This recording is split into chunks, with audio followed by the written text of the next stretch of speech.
Hello students, आज हम जो टॉपिक कवर अप करेंगे वो है sale of goods act 1930। Sale of goods act जो एक्ट है ये हमारा सीए, सीएस, सीएमए फाउंडेशन सब में है ये, और सीएमए इंटर में भी है। इससे रिलेटेड क्वेश्चन एक या दो क्वेश्चन आते ही आते हैं। सीए फाउंडेशन में अराउंड ये 10 मार्क्स का आता है, सीएस फाउंडेशन में 6 to 8 मार्क्स का आता है, सीएमए फाउंडेशन में इसमें जो पेपर है करीब 20 मार्क्स तक का आ जाता है, और सीएमए इंटर में इसमें से एक 6 नंबर का क्वेश्चन आता ही आता है। अब देखो, सेल ऑफ गुड्स एक्ट में हम जो आज टॉपिक कवर अप करेंगे वो है सेल क्या होता है, सेल के फीचर्स क्या हैं, कॉन्ट्रैक्ट ऑफ सेल क्या होता है, कॉन्ट्रैक्ट ऑफ सेल में सेल और एग्रीमेंट टू सेल क्या है, गुड्स क्या हैं, कितने तरह के गुड्स हैं, फिर उसके बाद डिलीवरी ऑफ गुड्स का मतलब क्या होता है और कितने तरह के डिलीवरी ऑफ गुड्स होते हैं as per the sale of goods act 1930। सबसे पहले सेल ऑफ गुड्स एक्ट जो था ये एक तरीके से इंडियन कॉन्ट्रैक्ट एक्ट का ही एक पार्ट था, लेकिन बाद में इसे अलग से कर दिया गया। इंडियन कॉन्ट्रैक्ट एक्ट को अलग कर दिया गया, सेल ऑफ गुड्स एक्ट को अलग से एक एक्ट बना दिया गया। इंडियन कॉन्ट्रैक्ट एक्ट हमारा आया था 1872 में, सेल ऑफ गुड्स एक्ट अलग हुआ 1930 में और अलग से एक एक्ट बन गया sale of goods act 1930। Sale of goods act 1930 जो है ये फोर्स में आया 1 जुलाई 1930 से। It came into force from 1 July 1930। Sale of goods act पूरे इंडिया में एप्लीकेबल है एक्सेप्ट JNK, यानी कि एक्सेप्ट कहाँ पे नहीं है ये एप्लीकेबल, जम्मू एंड कश्मीर को छोड़ के बाकी पूरी इंडिया में इट इज़ एप्लीकेबल। अब सबसे पहले हम लोग पढ़ रहे हैं सेल ऑफ गुड्स एक्ट, तो हम सेल को समझते हैं। सेल का मीनिंग क्या है? सेल का मतलब होता है कि कोई भी सामान जब बिकता है तो उसे हम कहते हैं सेल हो गया। अब यहाँ पे बिकने का क्या मतलब है? Transfer of ownership. बिकने का यहाँ पे क्या मतलब है? Transfer of ownership. Transfer of ownership. Ownership का जब ट्रांसफर होता है तो उसे हम सेल कहते हैं। पोजेशन भी ट्रांसफर होती है, but possession can be transfer immediately transfer हो जाती है और आफ्टरवर्ड्स, लेकिन ओनरशिप जो है वो इमीडिएटली ट्रांसफ़र होनी चाहिए। अब ओनरशिप का क्या मतलब निकलता है? ओनरशिप का मतलब है कि वो गुड्स जो हमने बेचा है, सेल किया है, और जिसने उसे खरीदा उसके नाम पे ट्रांसफ़र हो गया तो उसे हम सेल कहते हैं। यानी कोई भी गुड्स, कोई भी पर्सन अगर गुड्स खरीदने आता है उसके नाम पे अगर उसकी ओनरशिप हो गई है, उसके नाम पे वो ट्रांसफ़र हो गया है, तब हम कहते हैं इट इज़ अ सेल। सिर्फ पोजेशन ट्रांसफर होने से सेल नहीं होता, ओनरशिप जरूर ट्रांसफर होनी चाहिए, और ओनरशिप इमीडिएटली ट्रांसफर होनी चाहिए तभी जाके वो सेल होगा। Possession can be transfer immediately और आफ्टरवर्ड्स। अब इसको हम समझते हैं। सबसे पहले इसका मतलब क्या? सपोज मैं एक ज्वेलरी शॉप में गई और ज्वेलरी शॉप में मैंने एक रिंग पसंद करी। अब मुझे ज्वेलर ने बोला ये रिंग 20,000 की है। मैंने कहा ठीक है, मैंने 20,000 रुपीज़ उसको दे दिए और उसने मुझे वो रिंग दे दी, और साथ में जब बिल कटा तो उसने मेरे नाम पे बिल काट दिया। जैसे उसने मेरे नाम पे बिल काटा ज्वेलर ने, तो मीन्स मेरे को ओनरशिप ट्रांसफर हो गई रिलेटेड टू द रिंग, और साथ में उसने मुझे रिंग भी दे दी तो पोजीशन भी मिल गई। तो it is known as a sale. यानी कि जब ओनरशिप ट्रांसफर होती है तभी जाके वो सेल होता है। फॉर एग्जाम्पल, मैंने AC खरीदना है अपने घर के लिए। अब मैं AC पसंद करके आई तो मुझे शॉपकीपर ने बोला कि मैडम ये AC 30,000 का है। मैंने कहा कोई दिक्कत नहीं है, मैंने उसे पेमेंट दे दी, उसने मेरे नाम पे बिल काट दिया। जैसे ही बिल काट दिया ओनरशिप ट्रांसफर होगी, यानी वो AC बिक चुका है। अब मैंने बोला कि भैया आप AC कब तक ट्रांसफ़र करोगे? दुकानदार ने बोला मैडम शाम तक आपके घर में डिलीवरी हो जाएगी AC की। मैंने कहा ठीक है। तो it means position will be transfer till the evening, but sale has been occurred क्योंकि बिल मेरे नाम पे कट गया। तो मीन्स सेल में क्या इंपॉर्टेंट है? सेल में ओनरशिप का इमीडिएटली ट्रांसफर होना इंपॉर्टेंट है। जैसे ओनरशिप ट्रांसफर होगी वो सामान आपका बिक गया। सिर्फ पोजीशन ट्रांसफर होने से सेल नहीं होता, ओनरशिप ट्रांसफर होना बहुत ज़रूरी है। पोजीशन हो सकता है, आफ्टरवर्ड्स भी हो सकता है, लेकिन जो ओनरशिप है that should be transfer immediately. तो सेल का यहाँ पे मीनिंग क्या निकल के आता है? सेल का मीनिंग निकल के आता है when goods are transferred, when goods are transferred, जब goods transferred होते हैं from one person to another, जब कोई भी goods transfer होते हैं from one person to another, in which ownership of goods and possession is transferred. जहाँ पे ओनरशिप और पोजेशन दोनों ट्रांसफ़र की जाती हैं तो उसे ही हम कहते हैं इट इज़ अ सेल। तो सेल का मतलब क्या निकल के आया यहाँ पे कि when the ownership of the goods is transferred from one person to another, या when the ownership and the possession of the goods is transferred from one person to another, then it will amounts to sale. अब cell हमने पढ़ लिया, अब cell के हम पढ़ते हैं फीचर्स, यानी सेल के फीचर्स क्या क्या हैं, उसके करेक्टरिस्टिक्स क्या हैं, मेन उसके फीचर्स क्या हैं सेल के। कोई भी सेल जब होती है तो there must be two parties. Features of sale, features of sale. Number 1, कोई भी सेल होने के लिए there must be two parties, दो पार्टीज का होना जरूरी है। वो दो पार्टीज कौन है? One is the seller, the person who is selling the goods, and another person is a buyer who is purchasing the goods. Number 2, there must be some goods, हम गुड्स की बात कर रहे हैं और सेल ऑफ गुड्स एक्ट में जो goods की बात हो रही है that is a movable goods. अभी हम गुड्स की डेफिनेशन करेंगे, उसमें डिटेल में समझेंगे गुड्स को। तो मीन सेल होने के लिए दो पार्टी का होना जरूरी है, कोई ना कोई गुड्स होने चाहिए जिसे हम सेल करेंगे, जिसे ट्रांसफर करेंगे। Number 3, there must be the price of the goods, क्योंकि हम सेल की बात कर रहे हैं, sale is a commercial term, तो वहाँ पे कहीं ना कहीं समथिंग इन रिटर्न कंसिडरेशन, लेकिन सेल ऑफ गुड में उसी कंसिडरेशन को प्राइस बोलते हैं और इंडियन कॉन्ट्रैक्ट एक्ट में प्राइस को कंसिडरेशन बोलते हैं, तो प्राइस होना बहुत ज़रूरी है। Number 4, ownership must be transferred, ownership must be transferred, ownership का ट्रांसफर होना बहुत ज़रूरी है सेल को कंसिडर करने के लिए। और there is a contract between the seller and the buyer that the seller will sell the good and the buyer will purchase the goods, तो कहीं ना कहीं कॉन्ट्रैक्ट होगा सेलर और बायर के बीच में। तो मीन्स देखा जाए तो फीचर्स ऑफ सेल में दो पार्टीज का होना बहुत ज़रूरी है, कोई ना कोई गुड्स होनी चाहिए, प्राइस होना चाहिए, ownership must be transfer and there must be the contract between the seller and the buyer. जब ये 5 चीज़ें इंक्लूड होंगी तो हम कहेंगे इट इज़ अ सेल। तो हमने अभी क्या समझ लिया कि सेल की डेफिनेशन क्या है और what are the features of the sale. Now अब हम समझेंगे contract of sale. Contract of sale का मतलब क्या होता है? कॉन्ट्रैक्ट ऑफ सेल का मतलब है when there is a contract related to the sale of goods, it is known as a contract of sale. देखा जाए तो as per sale of goods act contract of sale को 2 parts में divide up किया है। एक बोला गया है सेल, एक बोला गया है agreement to sale, agreement to sale. सबसे पहले बात हो रही है सेल की। सेल जो वर्ड है वो यूज़ किया जाता है for the existing goods, existing goods के लिए सेल वर्ड यूज़ किया जाता है। यानी अगर गुड्स एग्जिस्टिंग है, अभी मौजूद है और हमने उसको बेच दिया तो हम कहते हैं गुड्स सेल हो गया। जबकि एग्रीमेंट टू सेल, आज एक एग्रीमेंट किया गया है कि मैं इसे बेचूंगा, यानी गुड एग्जिस्ट नहीं कर रहे हैं, फ्यूचर गुड्स के लिए जो गुड्स अभी अवेलेबल नहीं हैं, फ्यूचर में अवेलेबल होंगे, उनके लिए वर्ड यूज़ किया जाता है एग्रीमेंट टू सेल। जैसे मैं एक शॉप में गई और शॉप में मैंने एक शर्ट पसंद करी तो दुकानदार ने मुझे वो शर्ट बेच दी, तो हम कहते हैं देयर इज़ अ सेल। लेकिन मैं एक शॉप में गई, मैंने कहा भैया सेम ऐसी मुझे 100 शर्ट चाहिए, तो दुकानदार कहता है मैडम अभी तो है नहीं, हाँ 100 शर्ट्स मैं आपको 10 दिन के अंदर अरेंज करवा देता हूँ। तो मैंने कहा ठीक है, आप कुछ एडवांस ले लो। तो वो जो आज हमारी बात हुई है that is agreement that he will sell 100 shirts after 10 days, वो एग्रीमेंट हो गया फ्यूचर गुड्स के लिए कि गुड्स अभी आएंगे, अभी अवेलेबल नहीं हैं। तो फ्यूचर गुड्स के लिए जो होता है उसे हम कहते हैं एग्रीमेंट टू सेल। साथ ही साथ हम डिफरेंस भी कर लेते हैं सेल और एग्रीमेंट टू सेल में। तो देखा जाए सबसे पहले बेसिस क्या था हमारा, गुड्स। ये कौन से गुड्स हैं? ये एग्जिस्टिंग गुड्स हैं, ये हमारे फ्यूचर गुड्स की बात हो रही है, नंबर 1। Number 2, contract. अगर हम इंडियन कॉन्ट्रैक्ट एक्ट के अकॉर्डिंगली बोले तो हमारा जो सेल है that is executed contract. Executed contract कौन सा कॉन्ट्रैक्ट होता है? जहां दोनों पार्टीज ने अपने अपने काम कर लिए, सेलर और बायर ने, तो यहाँ पे तो दोनों के काम हो गई, तभी वो सेल हो गई।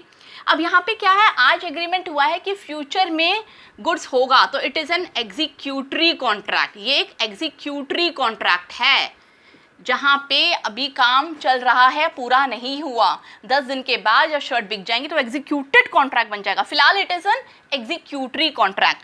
Now we are taking the difference between the sale and the agreement to sell. Sale word is used for the existing goods, agreement to sell word is used for the future goods. In case of the sale, it is an executed contract because both the parties had comply or perform their parts of duties. But in case of the agreement to sell, it is an executory contract because the contract has not been performed. It will be performed in the future dates. Now, number 3, point of difference, risk. Sale के case में risk होता है buyer का, क्योंकि buyer को goods transfer हो चुके हैं, अब तो बायर का ही रिस्क है। But in case of the agreement to sale अभी गुड्स ट्रांसफर नहीं हुए, अगर गुड्स ट्रांसफर नहीं हुए बायर को तो रिस्क किसका है? रिस्क सेलर का है। अभी भी जो रिस्क है that belongs to the seller only. उसी तरह से नंबर 4 रीसेल। गुड्स क्या सेल हो गए एक बार बायर को, बायर से फर्दर बेच सकता है? Yes, buyer can resale the goods. No, क्योंकि अभी तो उसके नाम पे ओनरशिप ही नहीं आई है, जो बायर होने वाला है उसके पास खुद ही गुड्स नहीं आए, वो रीसेल कैसे करेगा? तो वो रीसेल नहीं कर सकता। तो देखा जाए तो कॉन्ट्रैक्ट ऑफ सेल जो है it is for the existing goods, executed contract है, रिस्क भी बायर का है और वो रीसेल भी नहीं कर सकता। But in case of the agreement to sale it is for the future goods, executory contract है, रिस्क यहाँ पे अभी भी सेलर का है, क्योंकि सेलर की तरफ से गुड्स अभी ट्रांसफ़र नहीं हुए हैं और वो इसे रीसेल भी कर सकता है। नाउ अगर प्राइस की बात करें, सेल में फुल प्राइस जो है बायर दे चुका होगा या देना पड़ेगा, बट यहाँ पे पार्ट पेमेंट हो सकता है, पार्ट पेमेंट ही कर दे, कुछ एडवांस पेमेंट कर दे, बैलेंस पेमेंट बाद में करेगा जब गुड्स ट्रांसफ़र होंगे, यानी जो बायर है बैलेंस पेमेंट बाद में करेगा। तो अभी तक हमने क्या पढ़ा? अभी तक हमने ये पढ़ लिया कि एक्चुअल में सेल क्या होती है, सेल के फीचर्स क्या हैं, कॉन्ट्रैक्ट ऑफ सेल क्या होता है, कॉन्ट्रैक्ट ऑफ सेल में सेल और एग्रीमेंट टू सेल में क्या डिफरेंस है। नोट कीजिए इसे, फिर मैं आगे कंटिन्यू करती हूँ।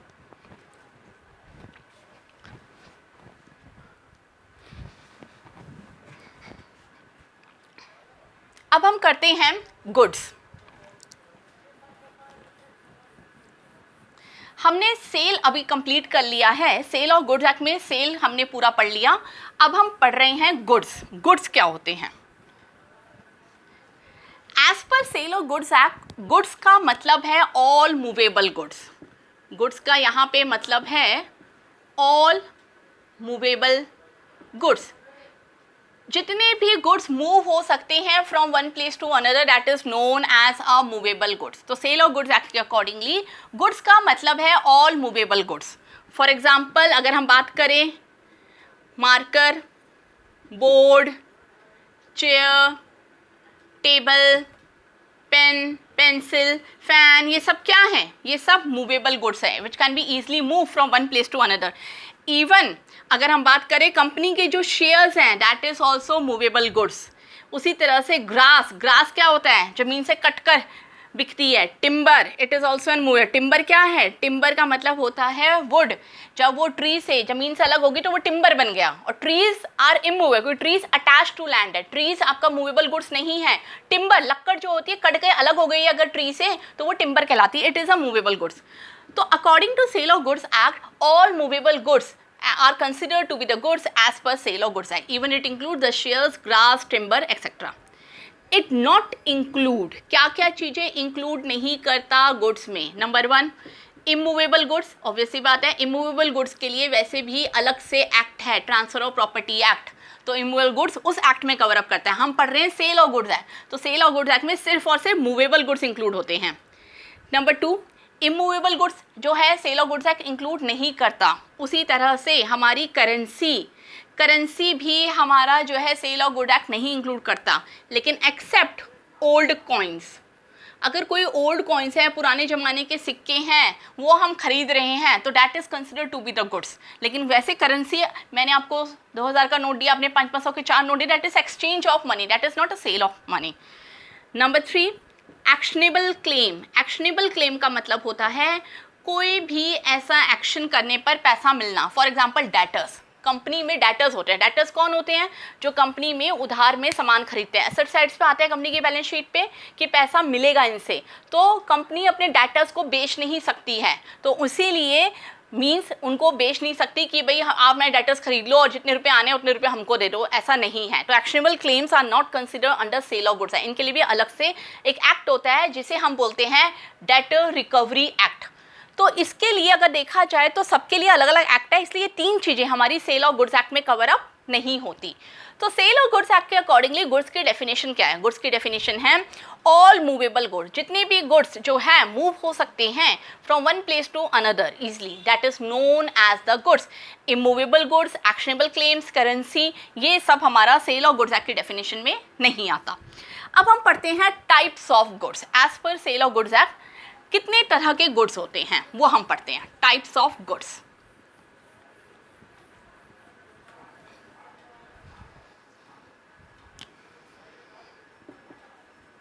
Types of goods. देखा जाए as per sale of goods act there are 3 types of goods. Number 1 existing goods, number 2 future goods, number 3 contingent goods।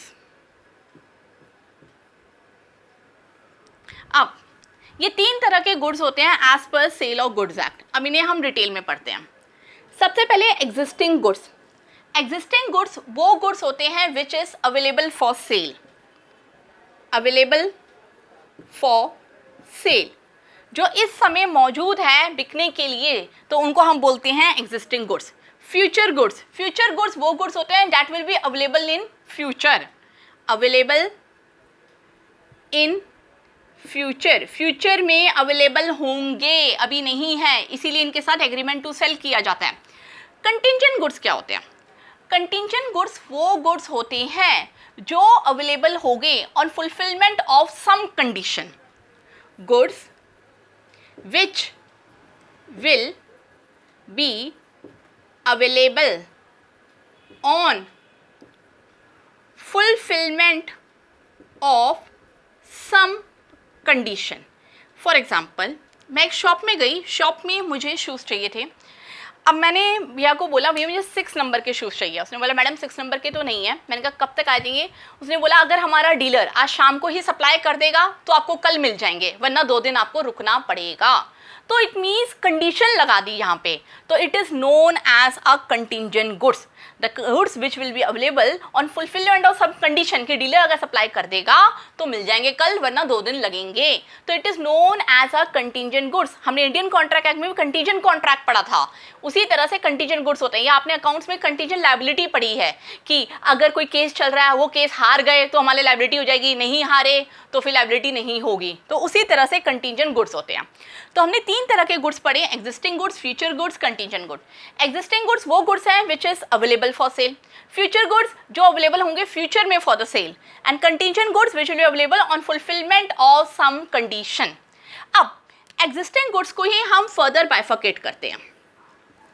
Existing goods को हम फर्दर बाइफर्केट कर रहे हैं। Specific goods, specific goods, as ascertained goods और as certain goods और as certain goods। इसका मैं example देती हूँ। सबसे पहले सपोज मिस्टर ए है, कोई पर्सन मिस्टर ए, उसके घर में कोई फंक्शन है। अब उसकी मदर ने बोला कि आपको 50 लीटर जो है मिल्क लेके आना है, और वो मिल्क जो होना चाहिए वो फुल क्रीम होना चाहिए, अमूल का फुल क्रीम। सपोज हम एग्जांपल लेते हैं। अब मिस्टर ए को 50 लीटर अमूल फुल क्रीम जो है मिल्क की ज़रूरत है, उसके घर में फंक्शन है। तो वो क्या, जहाँ पे जो सप्लायर के पास गया जो मिल्क सप्लाई करता है, उसने बोला कि भैया मुझे 50 लीटर फुल क्रीम अमूल का मिल्क चाहिए। अब जो सप्लायर है वो कहता है जी मेरे पास मिल्क तो बहुत सारा पड़ा हुआ है, लेकिन मुझे ये नहीं पता अमूल का फुल क्रीम ही 50 लीटर है या नहीं है। आप इस लड़के के साथ जाओ गोडाउन में, वो ऐसे छटवा लो। अब लड़का गया उसका सप्लायर का, उसने निकाला अमूल का फुल क्रीम, बहुत सारा पड़ा था वहाँ पे, बेस्ट डेयरी भी पड़ा था, अमूल का टोन भी पड़ा था, मदर डेयरी का भी पड़ा था। उसने अमूल का फुल क्रीम निकालना शुरू किया। वो निकला 80 लीटर, यानी कि पता नहीं था कि कितना पड़ा है। गुड्स लाइंग इन स्टॉक बहुत सारा पड़ा था। तो जो गुड्स लाइंग इन स्टॉक है उसको हम बोलते हैं unascertained goods, goods lying in stock. जो स्टॉक में बहुत सारा पड़ा है उसे बोलते हैं अनएसर्टेन, पता नहीं है कौन सा कितना है। जब उसने उस लड़के ने छांटना शुरू किया तो अमूल का फुल क्रीम जो है 80 लीटर निकला। तो उसको हम बोलते हैं ascertain goods, goods identified. Identified जो है गुड्स आइडेंटिफाई हुए हैं, कहाँ से आइडेंटिफाई हुए हैं? From unascertained goods, 80 litre. अब चाहिए था मिस्टर ए को 50 लीटर, तो 50 लीटर जो है that is specific goods, goods ready for sale, goods ready for sale.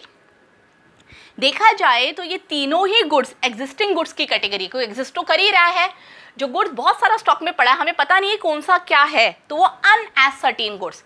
जब उसमें से निकाल लिया 80 लीटर, वो निकला ascertain goods, which are identified from unascertain. लेकिन गुड्स रेडी फॉर सेल कितना है, कितना मिस्टर एको चीटा 50 लीटर, तो वो स्पेसिफिक गुड्स है। और तीनों की तीनों कैटेगरी क्या है, एग्जिस्टिंग गुड्स की, goods are available for sale. तो हमने ये पढ़ लिया गुड्स और टाइप्स ऑफ गुड्स। अब हम पढ़ते हैं delivery of goods. Delivery of goods का मतलब है कि पोजेशन ऑफ द गुड्स को जब हम ट्रांसफ़र करते हैं, यानी गुड्स जो है एक सेलर के हाथ से बायर के हाथ में जब जाते हैं, तो उसे हम कहते हैं the goods has been delivered and it is known as a delivery of goods. तो डिलीवरी ऑफ गुड्स का मतलब है the goods has been transferred from the hands of the seller to the hands of the buyer, यानी possession जो transfer होती है उसको हम कहते हैं डिलीवरी ऑफ गुड्स। अब टाइप्स ऑफ डिलीवरी, कितने तरह के डिलीवरी ऑफ गुड्स होते हैं as per sale of goods act. As per sale of goods act there are 3 types of delivery. Number 1 actual delivery, number 2 symbolic delivery, number 3 constructive delivery. Constructive delivery, actual delivery, symbolic delivery and constructive delivery. जब goods actually seller के हाथ से buyer के हाथ में जाते हैं, it is known as actual delivery, यानी सेलर के हाथ से डायरेक्टली बायर के हाथ में, when the goods are transferred from the hands of the seller to the hands of the buyer, it is known as actual delivery. Symbolic delivery वो है जब गुड्स ट्रांसफ़र नहीं होते, यहाँ गुड्स ट्रांसफ़र हो रहे हैं। मैं गोल्ड रिंग खरीदने गई, रिंग मुझे दी ज्वेलर ने, तो वहाँ पे एक्चुअल डिलीवरी हुई है। सिंबॉलिक डिलीवरी है goods are not transferred but something is transferred which denotes that the goods has been transferred। Goods transfer नहीं किए जाते बट कोई ऐसी चीज़ ट्रांसफ़र की जाती है जो डिनोट करती है कि गुड्स ट्रांसफ़र हो गए, it is known as symbolic delivery. For example, मैं कार खरीदने गई, अब मैंने कार की पेमेंट कर दी, तो मुझे कार तो उठा के हाथ में देगा नहीं सेलर, उसने मुझे कार की कीज़ दे दी, जो डिनोट करती है कि सिंबॉलिक डिलीवरी हो चुकी है। For example, hand over of keys of car, जब हम कार खरीदते हैं हैंड ओवर, यानी something is transfer which denote that the goods has been transfer, it is known as symbolic delivery. Constructive delivery वो delivery होती है जहां पे एक्चुअल में गुड्स बायर को ना ट्रांसफर होके किसी एल्स को ट्रांसफर होते हैं ऑन बिहाफ ऑफ बायर, यानी गुड्स आर ट्रांसफर्ड